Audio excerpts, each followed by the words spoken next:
Hi, I'm Blue Duck, and this is my nature documentary. I'm about to blow your mind. We are surrounded by vicious carnivores. These deadly predators eat 50 aphids a day. As she approaches an unsuspecting aphid, will it escape? Yes, this time it will. She's probably not hungry. As we push through the jungles of Rockwell Park on the lookout for ferocious creatures.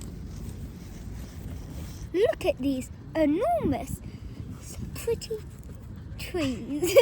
And there's... Shoot, dog!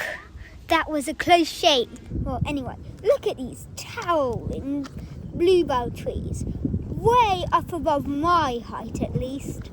But that dog isn't the only thing that's dangerous in the park. This is a very deadly creature. It's a hairy caterpillar, which means you should never touch it. Excuse me? Yes? That's not a caterpillar, and it's not deadly.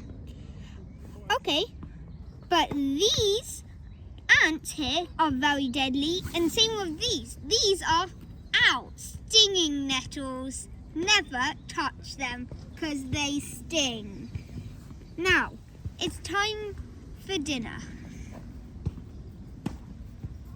This is the end of the nature documentary. Please watch the next one soon. Thank you for watching. Bye.